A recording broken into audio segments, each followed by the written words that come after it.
अभ्यास अभ्यास योग युक्तेन चेतसा नाम्ने गामिना। मतलब बहुत जिद्दी स्वभाव, जिद्दी स्वभाव। मतलब प्राण दे सकते हैं लेकिन अपना नियम नहीं तोड़ सकते, अपनी दिनचर्या नहीं तोड़ सकते। तो बच्चा हारना है ही नहीं, हम हार में विजय खोजते हैं। खिलाड़ी का गेंद जब ऐसे नीचे जाता है ना, तो ये ना समझे नीचे गया, वो नीचे से थपक मारेगा तो अपने लक्ष्य पे जाएगा। 1000 बार हारेंगे तो भी हम दौड़ पड़ेंगे अपने लक्ष्य की तरफ। हार कर नहीं बैठ जाएंगे कि यार 1000 बार हार गए अब क्या जीतेंगे। नहीं नहीं, हम हार को जीत में बदलेंगे। ब्रह्मचर्य में अपार सामर्थ्य है, अपार सामर्थ्य है। ये नवीन बच्चे जो ब्रह्मचर्य नष्ट करें बहुत घातक। आप अपने ब्रह्मचर्य को छीण मत करना, आप कोई नशा मत करना जब तक विद्या अध्ययन कर रहे हो। ये बहुत बड़ी साधना है। और अगर आप ग्रेजुएट ना हो जाए तो हमें बताना। आयुष मल्होत्रा जी, राधे राधे महाराज जी। महाराज जी, अगर हार जाएं तो जीते कैसे, अपने ऊपर भरोसा कैसे करें? हमने तो कभी हार मानी नहीं, हजारों बार हार की अवसराय पर हार मानी नहीं। मुझसे जीत का एक इशारा माना। जब हार होती तो हम उसमें ढूंढते हैं कि मेरी हार कहाँ से हुई, कौन सा पॉइंट है जिसमें हमसे चूक हो गई, तो हमारी जीत का वो कदम बनेगा। हार को हमने कभी हार माना नहीं, कभी निराश नहीं, कभी हताश नहीं हुए। जिद्दी स्वभाव, ये हम अपने लिए नहीं कह रहे, ये उत्तर दे रहे हैं माँ को। हाँ, हार को कभी हार मानना नहीं, निराश नहीं, उदास नहीं, हताश नहीं। हार गया तो मैं किस पॉइंट से हारा मुझे देखना है। मेरे अभ्यास में कमी हुई या मेरे अंदर प्रमाद स्थिति आ गई। हम इसे भाग्य नहीं मानते। भाग्य को तो झाड़ू लगा के कोने में रखना है, नहीं तो भगवत प्राप्ति भाग्य से नहीं होती। हमारा भाग्य कितना बड़ा, पीछे का कर्म ही तो है। हम इतना विशाल कर्म करेंगे कि उसे दबा देंगे। राधा राधा राधा, और चूक कहाँ हुई। रात दिन अपने कर्तव्य कर्म के अभ्यास में दृढ़ हो जाए तो सबसे ज्यादा प्रवीण हो जाएगा। अभ्यास में बहुत बड़ी ताकत है, बहुत बड़ी ताकत। आंख मूंद करके आदमी को लिटा करके आसपास नारियल लग करके गन से मार रहा है, जरा चूक जाए तो उसकी खोपड़ी फट जाएगी। अभ्यास अभ्यास योग युक्तेन चेतसा नाम्ने गामिना। अर्जुन जी को अभ्यास से दिव्य बनना होगा। जब देखा कि दीपक बुझ गया और भोजन का कवल मुख में ही गया, तो अर्जुन ने कहा ऐसा कैसे हो गया, हम प्रकाश में पा रहे थे, इसका मतलब इसका अभ्यास है। मतलब अभ्यास अगर हो जाए तो कुछ भी किया जा सकता है। रात्रि में साए बाणों की, तो उनके जो गुरुदेव थे वो गए, देखा तो उनका अर्जुन इतना तुम्हारे अभ्यास में प्रियता है। उनका गुरुदेव विश्व का सबसे बड़ा धनुर्धर बनना है। तो द्रोणाचार्य जी ने कहा मैं आशीर्वाद देता हूं तुम्हारे अभ्यास को देखकर कि विश्व में तुम्हारे जैसा धनुर्धर कोई नहीं होगा। तो हम भी भगवान के अंश हैं ना, हम थोड़ी चूक कर देते हैं। मनोरंजन के लिए हम ढील दे देते हैं, अपने अभ्यास में प्रमाद कर देते हैं। चाहे पढ़ाई हो, चाहे जो भी हो, हमको बिल्कुल उसमें तन्मय रहना है। राधा राधा राधा, पढ़ाई हमारा कर्तव्य। तो हम इतनी मोटी ग्रंथ होगी, हम उसे कंठस्थ कर लेंगे, पूछो कहां से पूछोगे। पर यह तभी होगा जब ब्रह्मचर्य ठीक होगा, खान पान ठीक होगा, नहीं तो स्मृति का नाश हो जाता है ब्रह्मचर्य। आज जो नए बच्चे हैं ना, ब्रह्मचर्य का नाश मतलब स्मृति का नाश, दिमाग, प्रमाद, गंदी बातें देखना, यही सब अच्छा लगेगा। उन्हें हम कह रहे ब्रह्मचर्य में इतनी ताकत है कि कोई भी बात आप सुनाओ और 10 दिन बाद आप पूछ लो आकर के, वही वैसे उस मिलेगी।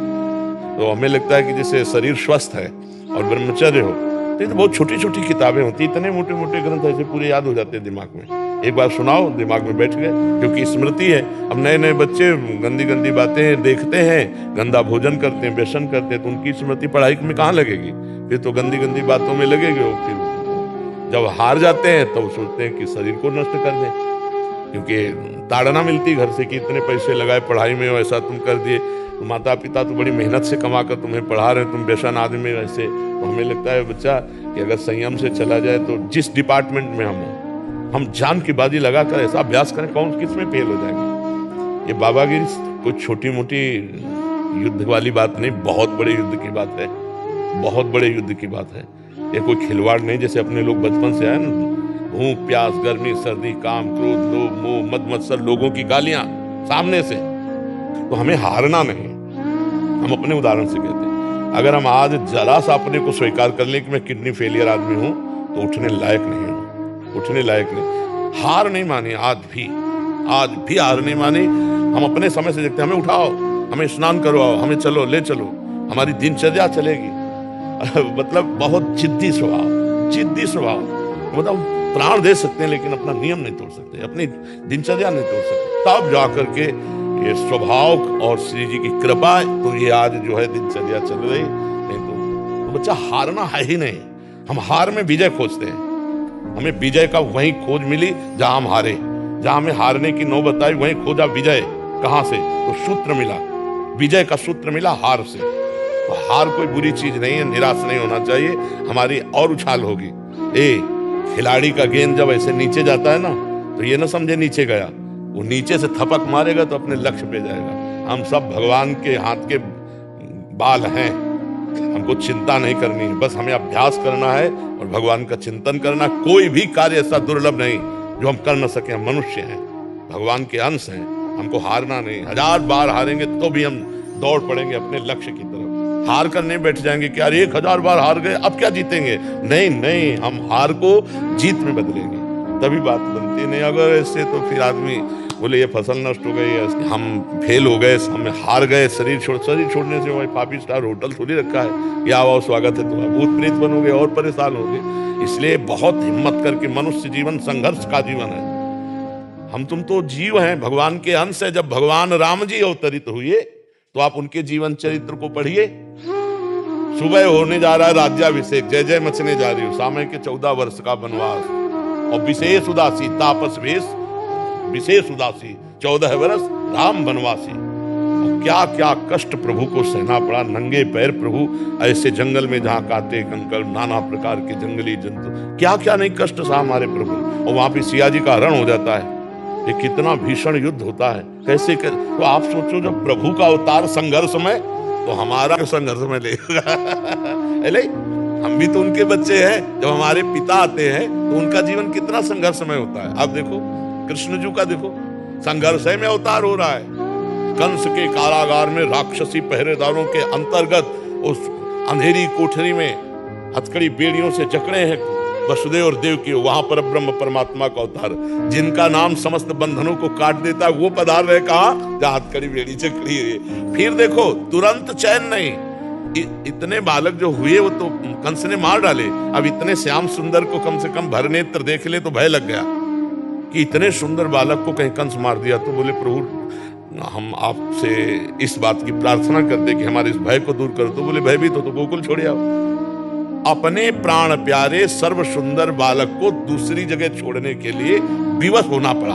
अब देखो भगवान वहां कितने दिन टिके ब्रज में, प्रगट लीला में 11 वर्ष।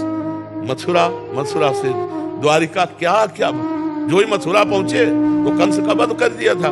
तो कंस का ससुर था वो जरासंध, अरे 21 अक्षोणी सेना लेकर के, महाभारत में तो 18 अक्षोणी, 21 अक्षोणी सेना लेकर के 17 बार आया, फिर काली अवन आया। 18वीं बार भगवान भागे थे रण छोड़ भगवान, क्योंकि काली अवन को मरवाना था मुचकुंद की हाथ से। फिर सरकार का अंतिम जो लीला हुआ बाण संधान करके। तो आप सोचो जब भगवान अवतरित हो रहे तो इस संसार में उनको संघर्ष सहना पड़ा, तो हम तुमको सहना पड़े। हमारे तुम्हारे सामने तो इतने संघर्ष है नहीं, आराम से खूब बुद्धि को भगवान में लगाते हुए संघर्षों से लड़ना है।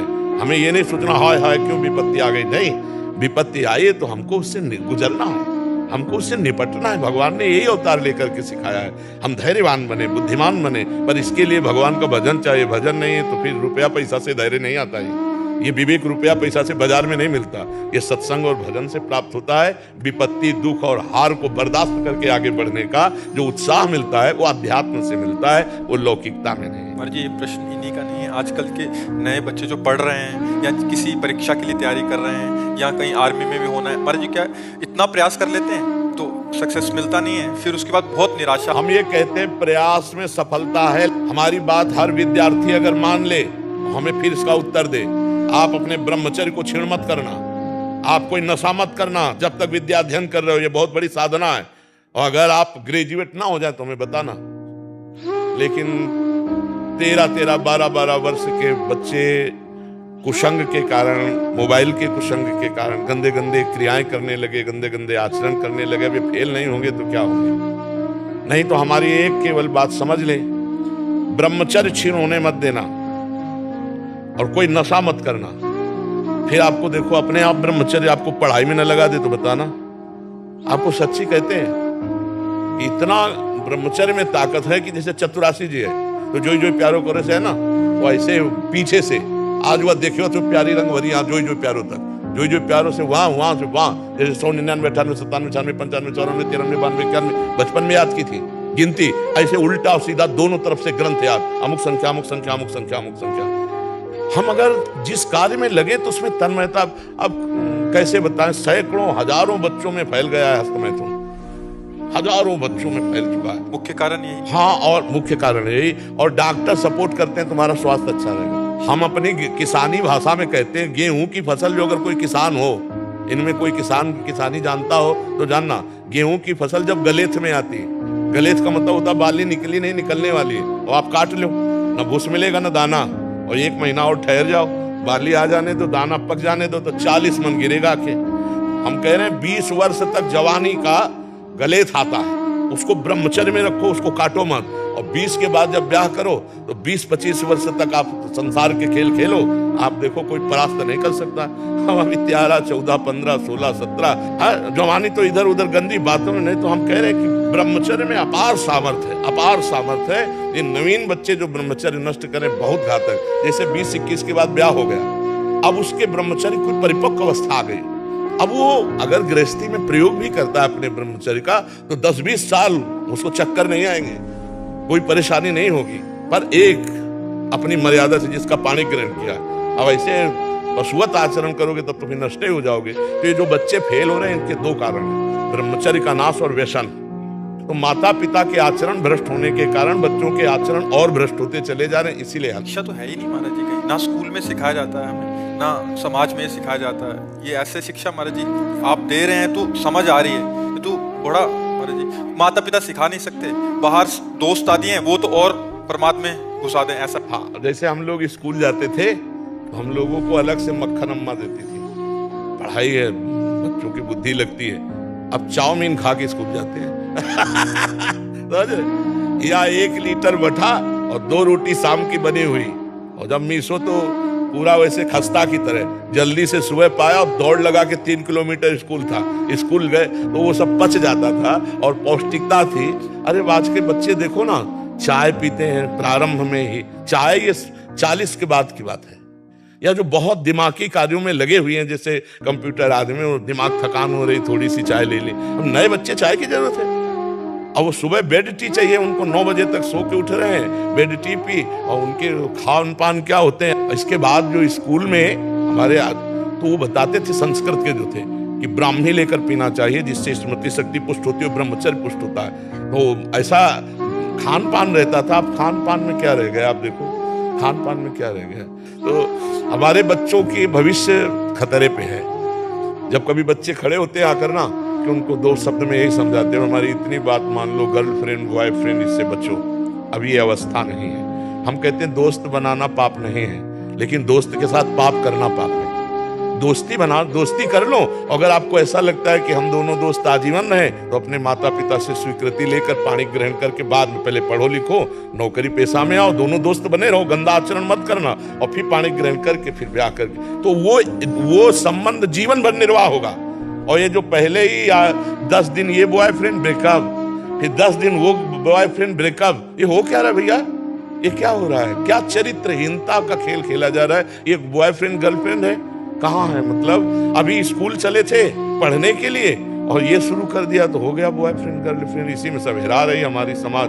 और हमें तो बार बार कहने में भी संकोच लगता है कि बच्चों की जो गंदी आदतें हैं, माता पिता को चाहिए कि उनके पास बैठकर मित्रवत बात करें, दोस्तवत बात करें, और उनको बताएं कि देखो ये गंदी बात है, इसको त्यागो, और उसके लिए डॉक्टरों का सहयोग लें, जैसे आयुर्वेदिक औषधियां हैं, और उनको बताए कि हम मानते हैं तुमसे गलती हो गई, लेकिन तुम इसका सुधार करो। अपने बच्चों के बीच में घुसना चाहिए, उनके जीवनचर्या में, उनकी सोच में अपनी सोच मिलानी चाहिए। तो इसलिए हमें लगता है बच्चों से अब ऐसी बातें नहीं करना चाहिए कि अगर गलत किया तुम नहीं, अगर गलत हो जाए तुमसे ना, तो तुम हमारे पुत्र हो, हम तुम्हें दोस्त की तरह बचाएंगे, कोशिश करो गलती ना हो।